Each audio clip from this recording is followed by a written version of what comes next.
नमस्कार।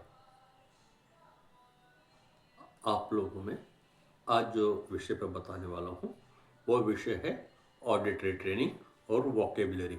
मतलब कि सुनने के प्रशिक्षण और शब्दकोश, इसके बारे में आपको जानकारी देने वाला हूँ। मैं राजेंद्र बारसकर, आर के बी स्पेशल एजुकेशन चैनल में आप लोगों को जो सभी प्रकार के जो व्यक्ति होते हैं, चाहे बड़े हों, छोटे हों, युवा हों, बच्चे हों, सभी के लिए ये ज़रूरत होती है। यदि उनको किसी प्रकार के ब्रेन में ऑडिटरी एरियाज में या वोकेबलरी एरियाज में यदि प्रॉब्लम होती है, या कान में या ईयर में किसी प्रकार की प्रॉब्लम होती है जिसके कारण कि उनको सुनने में समस्याएं होती हैं, उसके बारे में बताने वाला हूँ। तो आप लोगों ने बहुत बार देखा होगा कि हम लोग जब बहुत सारी चीज़ें सुनते हैं तो हम लोग कई बार ये नहीं समझ पाते हैं कि ये किस चीज़ की आवाज़ है, और हम कोशिश करने लगते हैं कि हम उस आवाज़ को रिकॉग्नाइज करने की कोशिश करने लगते हैं।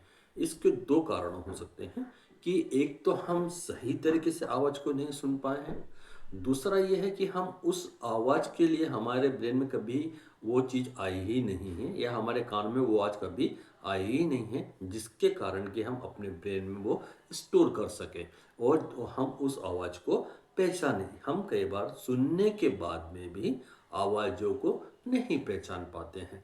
तो ये होता है एक तो ऑडिटरी ट्रेनिंग जिसमें हम लोग काम करते हैं, या हम ये कह सकते हैं सुनने का प्रशिक्षण। दूसरा होता है वोकेबलरी या शब्दकोश। कई बार ऐसा देखा है कि हमारे पास में बहुत सारी चीज़ें तो होती हैं, आवाज़ें होती हैं, और कई बार हम उसको पहचान नहीं पाते हैं कि आवाज़ का क्या मतलब होता है। तो हम लोग जैसे हम यदि नॉर्थ इंडियन है, यदि हम उनको साउथ की यदि भाषाओं की बात करें तो उनको से आवाज़ समझ सुनना होता है, लेकिन उसका शब्दों का अर्थ नहीं पता होता है।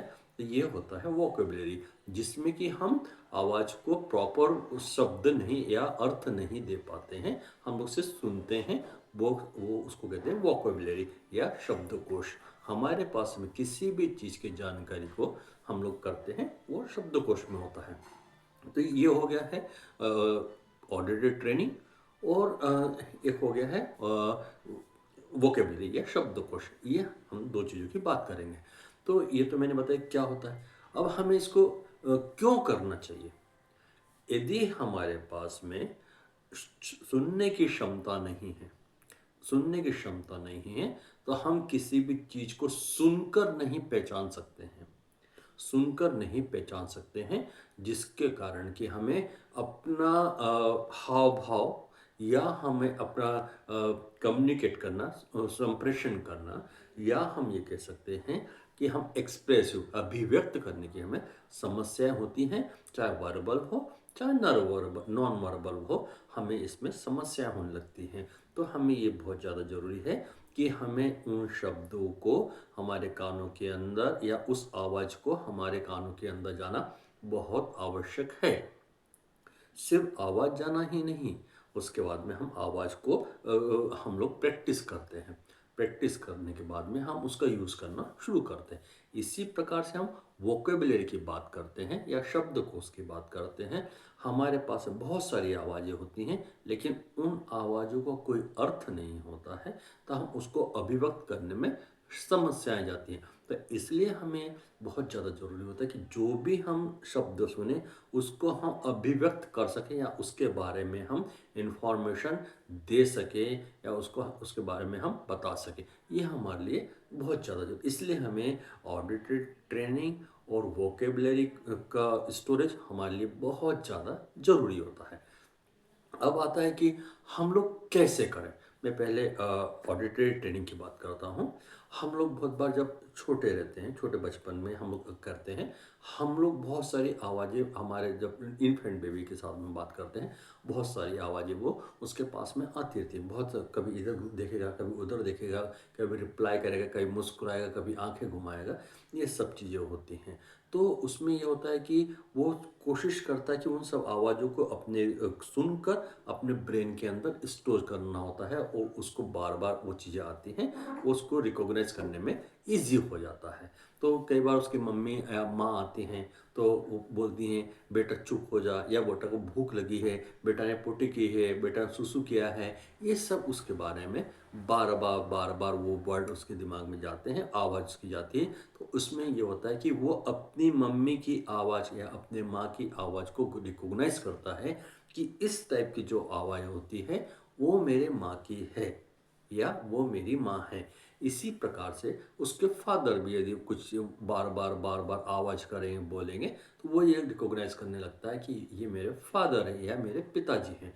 कई बार उसको बहुत सारी आवाज़ें आती हैं, तो वो ये देखते हैं कुछ चीज़ गिर गई है, तो रिकॉग्नाइज़ करने लगता है कि नहीं, ये अलग सी आवाज़ें थी, ये कुछ चीज़ें हो सकती हैं। आजकल के बच्चे तो म्यूज़िक में, मोबाइल में ज़्यादा देखने लगते हैं, तो वो उसकी ओर कंसंट्रेट होने लगते हैं, अलग-अलग साउंड उसके पास में आने लगते हैं, तो वो उसको पहचानने लगता है। तो ये सब चीज़ें उसको हम कराते हैं। तो सबसे पहले हमें ऑडिटरी ट्रेनिंग में ये होता है कि जो उसके नियरेस्ट चीज़ें होती हैं, उसकी आवाज़ें सबसे पहले उसको सुनाना चाहिए, बार-बार सुनाना चाहिए। जैसे कि माँ बोल रही है, पिताजी बोल रहे हैं, मैं या उसकी दादी बोल रही हैं, दादा बोल रहे हैं, भाई-बहन बोल रहे हैं, या कोई वस्तु है, टीवी चल रही है, मोबाइल चल रहा है, या कोई कटोरी की आवाज़ आ रही है, या कोई बर्तन गिरने की आवाज़ आ रही है, ये सब चीज़ों को रिकॉग्नाइज़ करना शुरू करता है, या वो उसको उसके अपने दिमाग में वो फीड करने लगता है कि ये मेरी माँ की आवाज़, ये मेरे पिताजी की, ये कटोरे की आवाज़, प्लेट की आवाज़, टीवी की आवाज़, ये मोबाइल की आवाज़, और डिफरेंट डिफरेंट आवाज़ उसके दिमाग में फिट होने लगता है। तो ये हमें इस तरह से उसको ऑडिटरी ट्रेनिंग देना शुरू करना। जब भी वो किसी चीज़ की ओर अपनी आवाज़ को रिकॉग्नाइज़ कर लेता है, उसकी ओर रिप्लाई करने लगता है, या उसके और वो को बता एक्सप्रेशन देने लगता है, तो हम ये समझ पाते हैं कि वो उस चीज़ को पहचानने लगा है, आवाज़ को रिकॉग्नाइज़ करने लगा है। हम लोग कई बार देखते हैं कि बहुत सारी भीड़ के अंदर यदि कोई हमारा बहुत नियरेस्ट व्यक्ति आवाज़ देता है, तो हम उसको पहचान लेते हैं कि अच्छा ये वो व्यक्ति है जिसने मुझे आवाज़ दी। तो ये हमारे ऑडिटरी ट्रेनिंग के थ्रू ही ये हो पाता है कि हम उसकी आवाज़ बहुत समय से, लंबे समय तक सुनते आ रहे हैं। हम ये नहीं देख पाते वो क्या बोल रहा है क्या नहीं, लेकिन उसकी यदि आवाज़ आ रही है, तो हम ये कह पाते हैं कि ये मेरा दोस्त है, ये मेरी माँ है, ये मेरे पिताजी हैं, ये हम सब पहचान पाते हैं। कई बार इस तरह से हम लोग उसको रिकॉग्नाइज़ करना, मतलब कि हमें उसको आवाज़ को रिकॉग्नाइज़ करना सिखाते हैं कि ये किसकी आवाज़ है। ये ऑडिटरी ट्रेनिंग हम इस तरह से कर पाते हैं, और जब जब वो इसका अच्छे तरीके से कर पाता है, तो हमें उसको रिवॉर्ड देना चाहिए, या उसको रिइंफोर्समेंट देना बहुत ज़्यादा ज़रूरी होता है। तो ये हो गया हमें कैसे करना चाहिए। इसके बाद हमें ये देखना पड़ता है कि हम ये देखें कि जो भी ऐसे व्यक्ति हैं जिनके पास वोकेबलरी नहीं होती है, हम ये देखते हैं कि उनको हमें ऐसे बार-बार चीज़ों के बारे में इन्फॉर्मेशन देनी पड़ती है, तो वो उसको अपने ब्रेन के अंदर वोकेबलरी आना शुरू हो जाती है। हमें कमेंट्री करना बहुत ज़्यादा ज़रूरी होता है किसी भी चीज़ के बारे में। यदि हम इन्फेंट बेबी है, या हम कोई और हैं, या बड़ा बच्चा है, हम उसको ये कहते हैं कि ये दूध है, ये दूध ठंडा है, दूध सफ़ेद होता है, दूध में यदि ये मिलाएंगे तो हम ये चाय बन जाती है, चाय का स्वाद ऐसा है, हम इसके बारे में बताने लगते हैं, वो उसके दिमाग में चीज़ें फिट होने लगती हैं। जैसे कि हम चाय के बारे में वर्णन करने लगते हैं, तो वो उसके दिमाग में फिट होने लगता है कि अच्छा ये इसकी ये चीज़ें होती हैं। हमें सबसे ज़्यादा ज़रूरी ये होता है कि हमें किसी भी चीज़ की डिटेल में इंफॉर्मेशन होना, वो हमारे ब्रेन के लिए बहुत ज़्यादा ज़रूरी है। वो हमारे वोकेबलरी या शब्दकोश को बनाता है, बढ़ाता है, जो हमारे लिए बहुत ज़्यादा ज़रूरी होता है। इसके लिए हम लोग कोशिश करते हैं कि जो भी ऐसे व्यक्ति होते हैं जिनके सामने कि जो जो जिसको वोकेबलरी कम है, हम उनको उस चीज़ों की प्रैक्टिस कराते हैं। बार-बार उसके कानों में वो आवाज़ देते हैं, और उसको हम कहते हैं कि इसका रिप्लाई करो, इसके आंसर दो, फिर वो उसके बारे में बताना शुरू करता है। यदि मैं हूँ, यदि मैं मराठी बोलना चाहता हूँ, तो मुझे उसके बारे में मुझे वर्ड का नॉलेज होना चाहिए, कब क्या बोलना चाहिए, एक्सप्रेशन हमें पता होना चाहिए, और वर्ड हमें प्रॉपर आने चाहिए। तो वो चीज़ों के लिए हमें इसी तरह से हम लोग यदि साउथ की लैंग्वेज की बात करते हैं या अदर कंट्री की बात करना चाहते हैं, तो हाँ, वहाँ की जो लैंग्वेजेस होती हैं हमें उसके बारे में सीखना, इन्फॉर्मेशन लेना बहुत ज़्यादा ज़रूरी होता है। कि हमें सिर्फ हम व्यक्ति को कमेंट्री के द्वारा या और भी जितने कम्युनिकेशन की वो है मीडियम है उसके द्वारा उसके ब्रेन के अंदर हम लोग वर्ड डालते हैं जो उसके अंदर फिट हो जाते हैं, जिसके द्वारा कि उन वर्ड का प्रॉपर तरीके से यूज़ करना उसको आ जाता है। ये होता है उसका वोकेबलरी। तो हमें ये सबसे ज़्यादा ज़रूरी है कि हर बच्चे के लिए, हर व्यक्ति के लिए वोकेबलरी उसके कम्युनिटी के हिसाब से उसके पास में या उसके एनवायरनमेंट के हिसाब से उसके पास में होना ज़रूरी है। यदि उसके पास में उसके कम्युनिटी, उसके बैकग्राउंड में या उसके एनवायरनमेंट भी यदि वो चीज़ें नहीं हैं, तो उसको कम्युनिकेट करने में प्रॉब्लम होती है। इसके लिए हमारे लिए बहुत ज़्यादा ज़रूरी है उस व्यक्ति के पास में वो सब चीज़ों का नॉलेज होना बहुत ज़्यादा ज़रूरी है, जो उसको सर्वाइव में फ़ायदा करता है या जीवन जीने में उसको मदद करता है। ये हमारे लिए बहुत ज़्यादा ज़रूरी है। तो ये तो कैसे करना है ये मैंने बताया है। इसके बाद हम देखते हैं कि इसके इसके इफ़ेक्ट क्या होते हैं। जब भी हमारे पास में इसके इफ़ेक्ट जो बता रहा हूँ कि हम जब भी हमारे पास में डिफरेंट डिफरेंट टाइप के साउंड्स आते हैं, तो हम लोग बता पाते हैं ये अच्छा ये वो चीज़। एग्ज़ाम्पल के तौर पे कि यदि हम किसी म्यूजिशियन से बात करते हैं, तो वो बता पाता है ये गिटार बज रहा है, ये तबला बज रहा है, ये ढोलक बज रही है, ये वायलिन बज रहा है, ये कांगो बज रहा है, ये पियानो बज रहा है। बहुत सारे इंस्ट्रूमेंट के हम लोग वो बता पाता है। इसी प्रकार से डिफरेंट डिफरेंट टाइप की जो साउंड होते हैं उसको रिकॉग्नाइज करके वो बता पाता है कि ये साउंड उस चीज़ का है। वो इसके लिए ऑडिटरी ट्रेनिंग में होता है। इसके लिए वो ये होता है कि वो ज़्यादा फाइन उसमें वो चीज़ें होती हैं और उसको ज़्यादा इन्फॉर्मेशन होती है साउंड के लिए।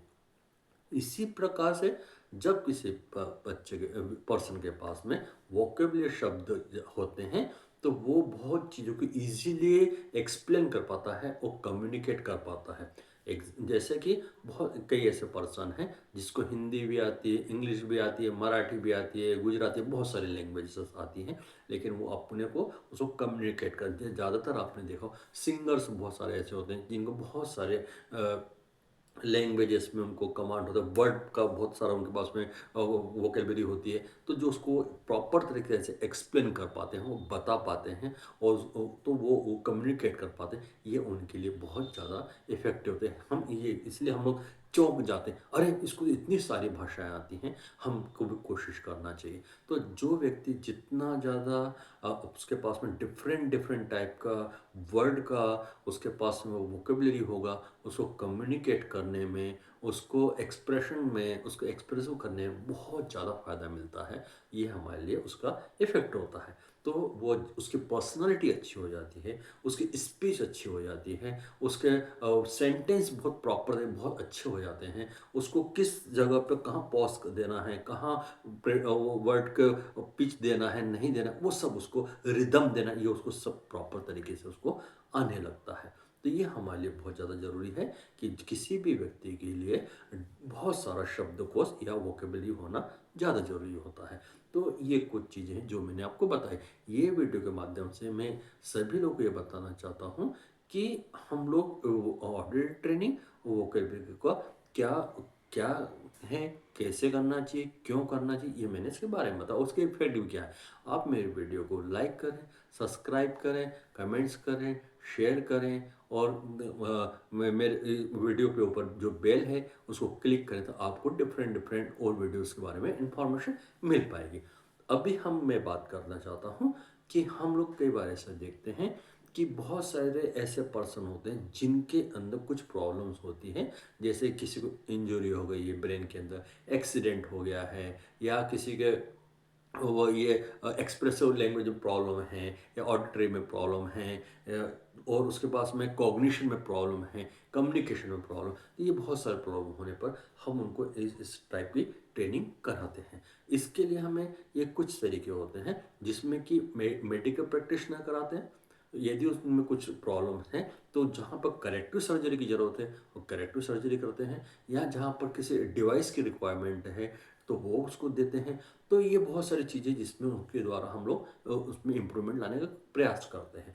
तो हमें एक तो मेडिकल टीम की रिक्वायरमेंट होती है, प्रैक्टिशनर की रिक्वायरमेंट है यदि कोई प्रॉब्लम है, यदि उसको कोई मेडिसिन की रिक्वायरमेंट मेडिसिन की ज़रूरत पड़ती है, रिहेबिलिटेशन प्रोफेशनल की बहुत ज़्यादा ज़रूरत पड़ती है। इसी प्रकार से हमें स्पेशल एजुकेटर बहुत बड़ा रोल होता है, जो एक कोऑर्डिनेट करता है वो फैमिली के साथ में उस पर्सन के साथ में सोसाइटी के साथ एक ब्रिज का वर्क करता है और उसको पर्सनालिटी को उस पर्सन की पर्सनालिटी को डेवलप करता है। तो हम लोग कोशिश करते हैं कि जितने भी ऐसे पर्सन हैं जिनको कि किसी प्रकार की ये प्रॉब्लम होती है तो इन लोगों का रोल ज़्यादातर हम लोगों ने देखा है कि डिसेबल पर्सन में बहुत सारा प्रॉब्लम्स आती है। तो हमें उनकी प्रॉब्लम सॉल्व करने के लिए एक स्पेशल एजुकेटर का बहुत बड़ा रोल होता है, जिसमें कि एक ऑडियोलॉजिस्ट, स्पीच थेरेपिस्ट, इनका बहुत बड़ा रोल होता है, साइकोलॉजिस्ट, इनका भी बहुत बड़ा रोल होता है। ये हम सब मिलकर टीम के साथ मिलकर काम करते हैं